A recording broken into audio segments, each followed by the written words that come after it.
I do love that sound. When you hear that music, you know it's time for the Rec Poker Podcast. Thanks for joining us for another week of the Forums edition, brought to you as always by website AMP, Learn Pro Poker, and Running Aces Hotel, Racetrack, and Casino.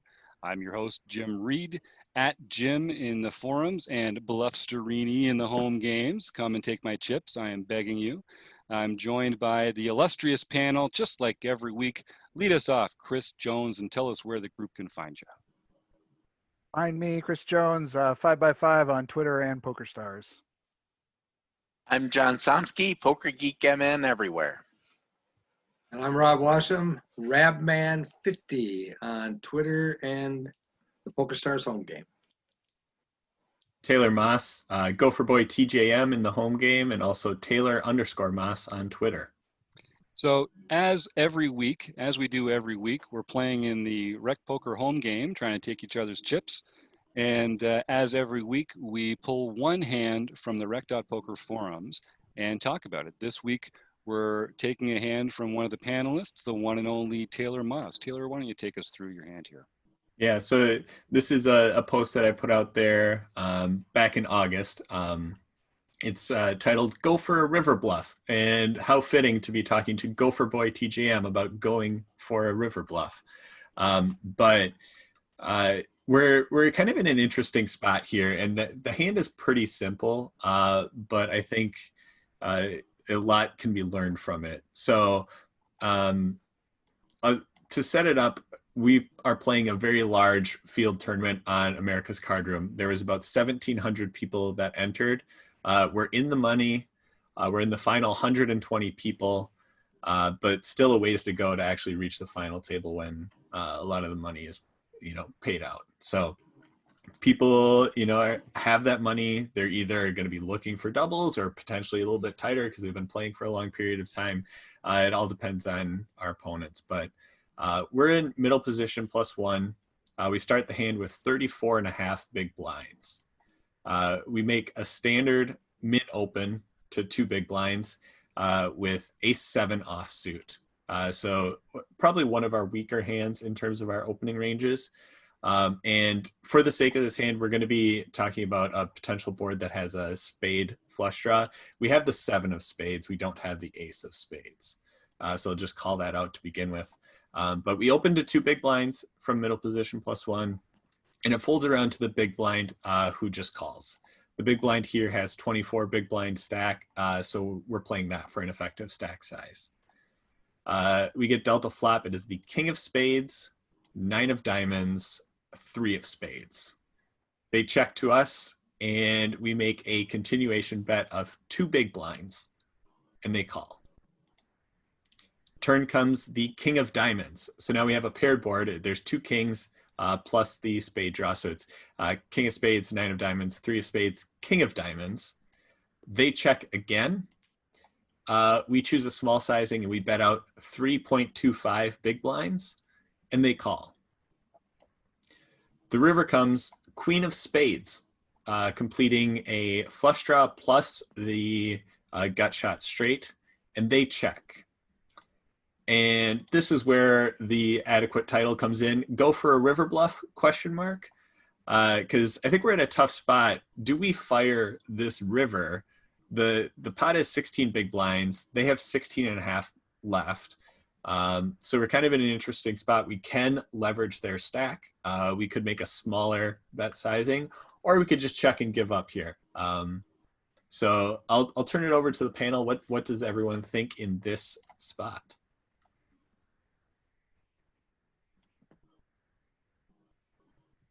Yeah, take it, Chris. I see you unmuting there. I feel like I always go first, but I'll jump in and just say that once we're in this spot, so like this really depends to me a little bit on villain. I feel like especially, what stake was this, Taylor? Do you remember? I do not. My guess would be it's like a 1650. Okay. So like at that stake level, like I find at the lower stakes, like my thought process changes when the flush draws come in. With that queen of spades on the river, I feel like most people at those kind of stake levels, if they hit their flush, they cannot resist, and so I am ruling out most flushes from our villain opponent at this point, and I'm really putting them strongly on a 9. Um, some kind of 9 or some kind of middling pair that pocket 8s, pocket 10s, somewhere below the king. That's sort of like where I've got them. I'm not really scared about the flush, and for that reason, I feel like from our perspective, we can both represent both. I think the king and the flushes, and so this is a spot where I am going to go for a river bluff, um, because I think our opponent is pretty capped. But that's my take. I'll go ahead. When I'm thinking about bluffing or through your barrel and bluffing a hand, the first thing I think about is my story. Am I telling a story that makes sense? Lovely. Does it make sense from their perspective that I would be firing this river when this flush draw comes in?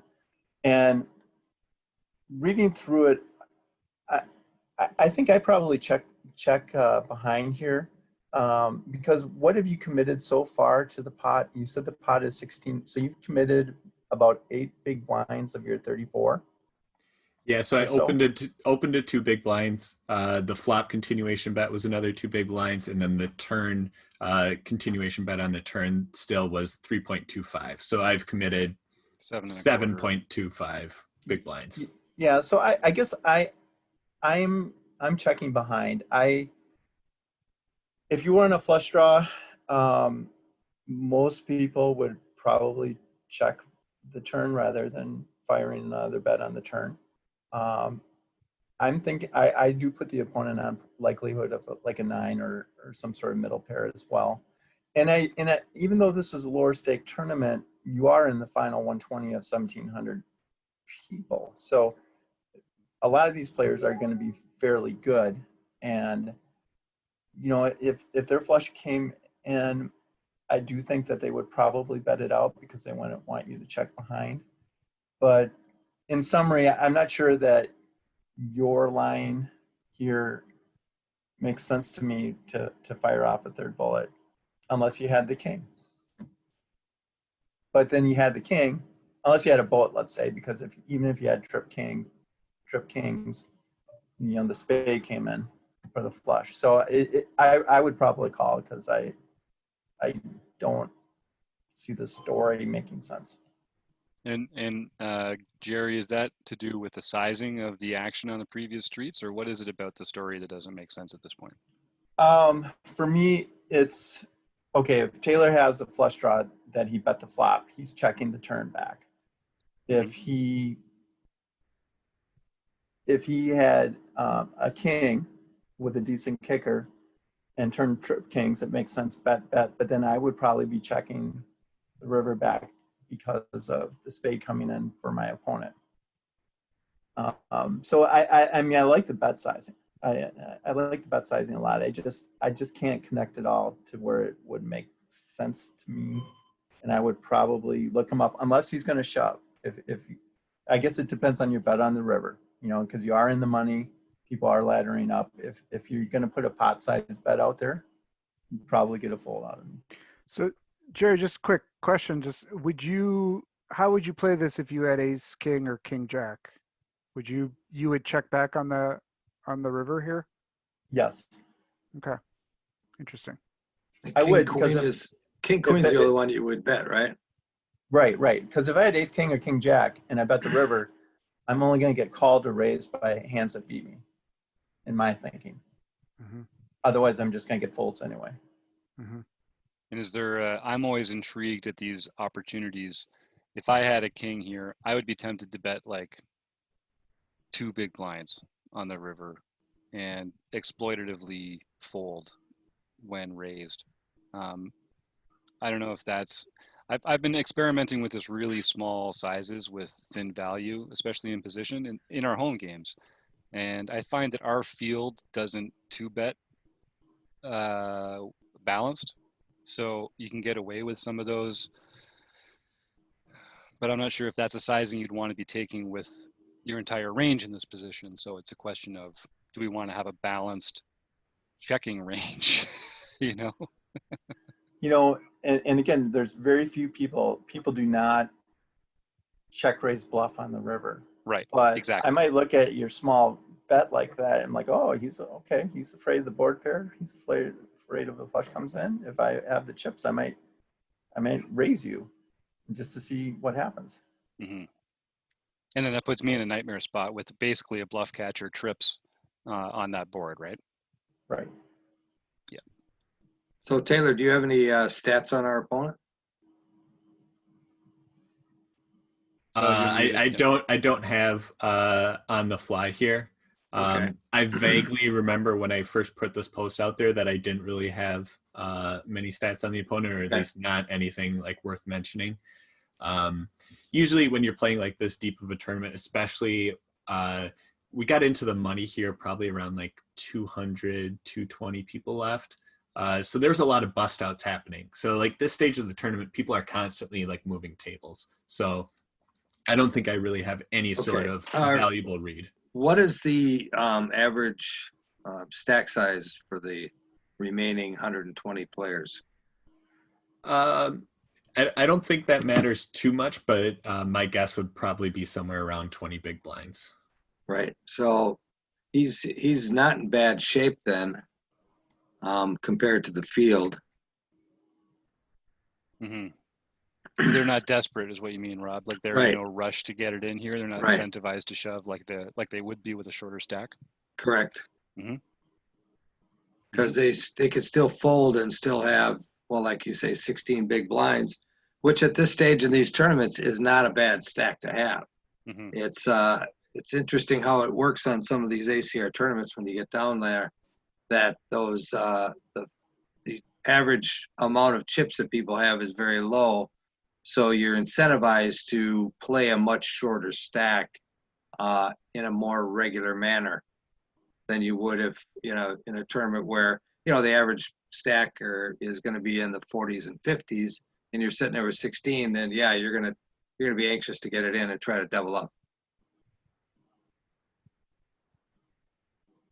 We get a few other great responses in the forum.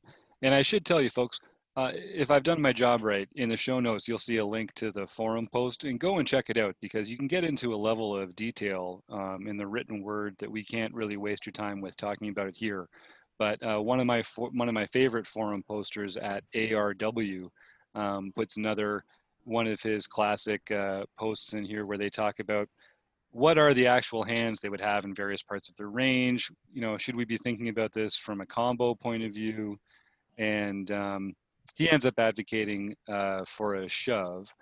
I think Binkley also makes a point in here about how different would it be if you had the ace of spades instead of the seven of spades? And does anyone want to talk about what other kinds of variables we might introduce into this to change the action? I think the ace of spades would make a huge difference in that a lot of the spade draws you'd be up against would include the ace of spades. So that would make it a lot less likely that they would have a spade draw. However, they've called up to this point, so that might make it more likely that they hold the king then. Mm-hmm. And they might have a very hard time getting away from that. Yeah, that makes sense. Yeah, it's interesting how that blocker value kind of changes street to street, right? It's very different on the river than it is earlier. Yeah, Rob?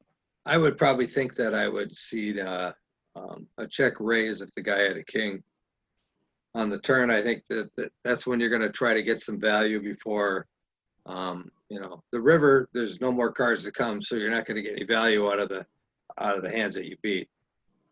Time to get the values on the turn before that river hits. So I think he'd probably see a check raise if he had a king. Mm-hmm. Yeah, I think there was some other points made in the post about what hands would our opponent bet on the river. Mm-hmm. And the hands that our opponent's going to bet are the hands that we can't bluff against. The hands that are going to check it are the exact hands we can bluff against. That's like Chris says, that 9 or that's just hanging on and hoping to get 2 pair or something. So I think that made a big difference, because that he did not bet. He did not check raise the turn. He did not bet out on the river. Taylor's shown nothing but aggression. Taylor could be representing an ace king, you know, and rec players always think your opponent has ace king anyway, right?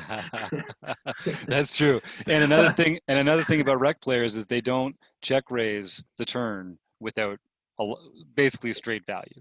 Exactly. And so there you can make some exploitable plays if you trust players to play their strength straightforwardly in spots like this. Yeah, the population. You're playing the population. Yeah. And that's why I really do like the bluff here, because I feel like I think we hear from a king on the turn, we hear from a flush on the river. And so we've really got an opponent that has, I think, you know, at best, they've got something like pocket 10s that they played really passively pre-flop. But I think they're probably got a 9, pocket 8s, pocket 7s, something like that. And I think we can get them off of it. And I'm not until the field starts playing flush. I mean, I feel like the conversation is whether I feel like you should be playing flushes more. This, you know, with the, you know, checking rivers once you've taken a passive line throughout a hand and you reach a river and you hit your flush. I think that the field should be checking more, but they don't. And so once they check here, I feel like that's a green light to bluff and get them off of that marginal hand. Because they've capped their range, and so much of their range is in that marginal holding now, where they just can't mathematically continue against it. And that is also why I would probably be betting my kings. I would probably be betting in this spot with my ace king, my king jack. You know, and maybe this is me talking out of both sides of my mouth, because then what am I hoping for? I'm hoping that a 9 folds to my bet when I'm bluffing, and a 9 calls me when I have my king. But I might be just not really be thinking about this right. But I do think that most likely it's like someone mentioned that he probably has a 9 or a middle pocket pair, but the board is paired, so you know you could see somebody could hit their flush and still check the river. Yeah, a lot of it could be a frequency thing too. Yeah, it's true. All right. Well, is there anything else, Taylor? Is there? We want to tell us what happened, or results? Should we keep talking? Yeah, sure. So I mean, I posted this hand because after like thinking about it, I was like, there's a lot of cool variables in this spot that I don't think everyone like thinks of when they are going for like a river bluff. I think one of the most important things that people think about when they go for a river bluff is, hey, what are my blockers? And I thought this was a really cool one, because I don't think our blockers really matter that much in this spot. So I posted out there kind of a lot of my thoughts, but to summarize it quickly, I think we have a huge range advantage here. Given that we took a bet line, I think we have a lot of kings in our range. There's still some flushes that are in our range. We obviously have, you know, the sets, the full houses, you know, all those types of things in our range. And our opponent, the way they played it really does not.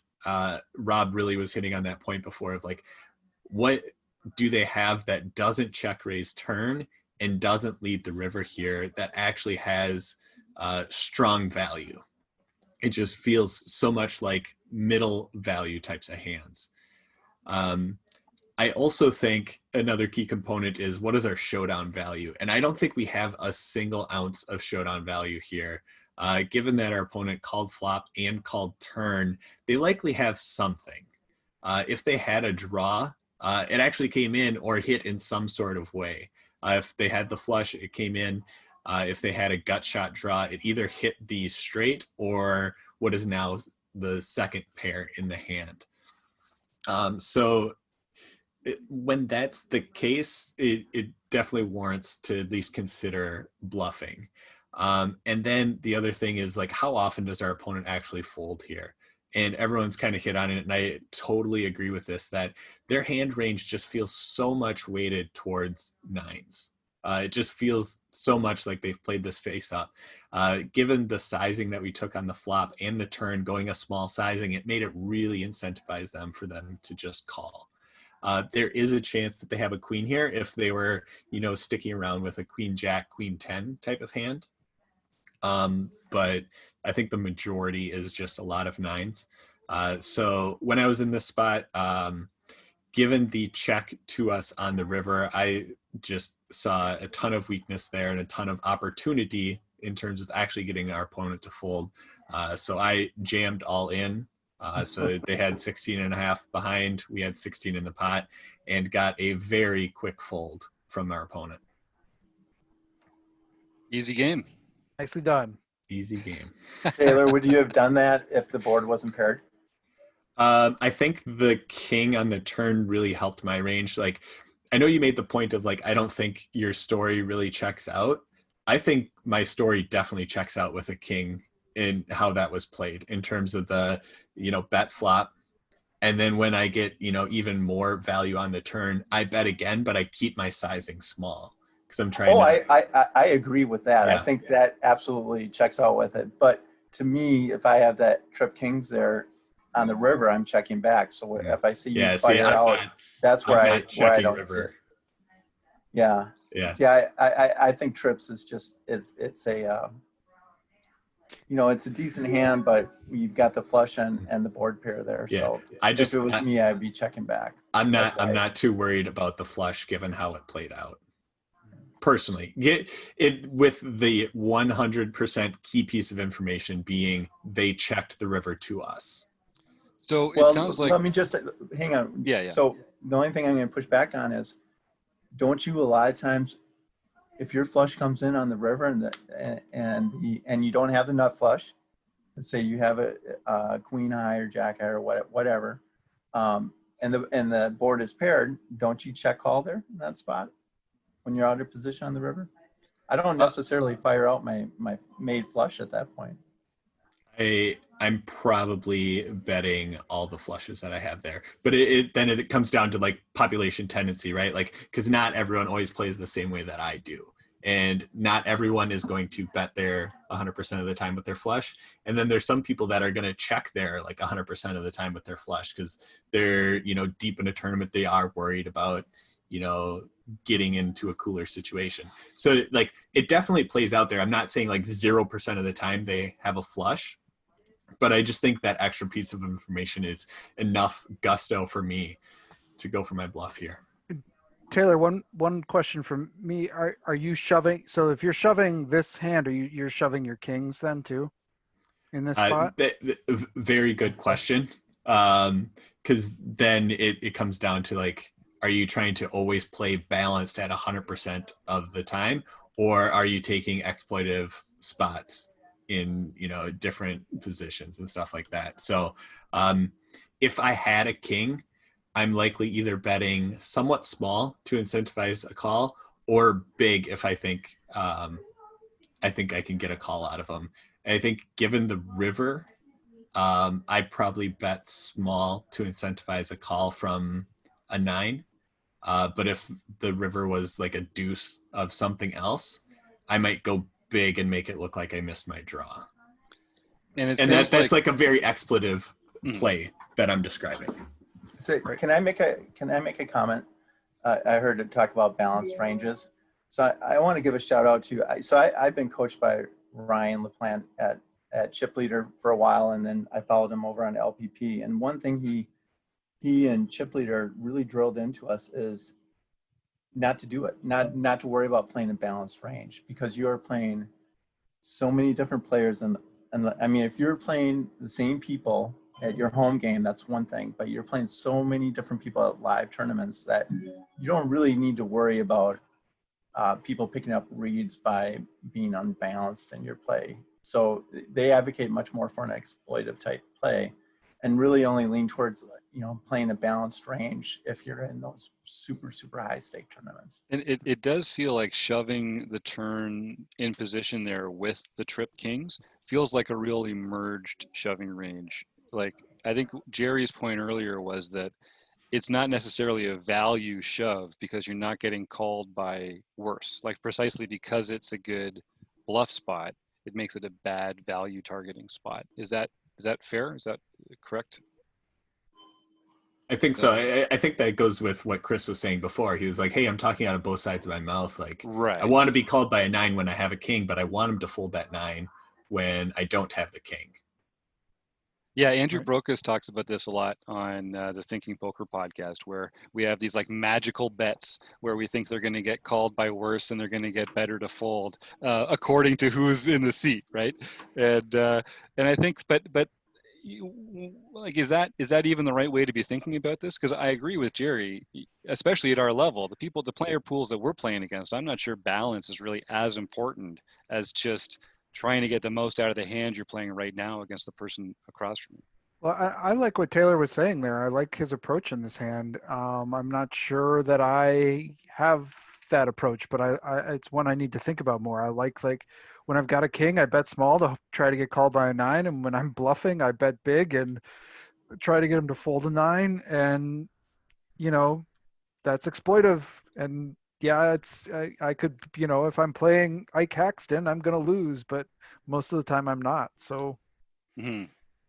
Yeah, the only thing I would say, Taylor, about just that spot you were in the tourney, if you had checked and lost the hand because you had no showdown value, you still had a decent size chip stack. Yeah, and 24 big blinds or something. Yeah, it's still quite a ways to go as far as you're saying laddering up in the money. So I don't know. I mean, you would have been. I already forgot what his chip stack was, but say he had he was pot size on the river.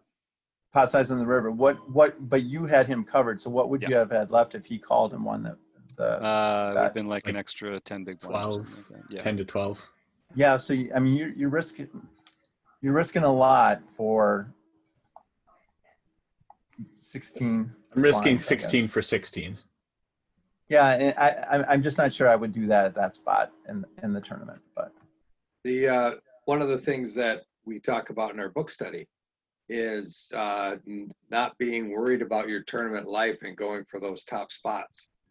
So I think I know that Taylor agrees with that logic. I think that's the way he approaches things and that's the way he plays.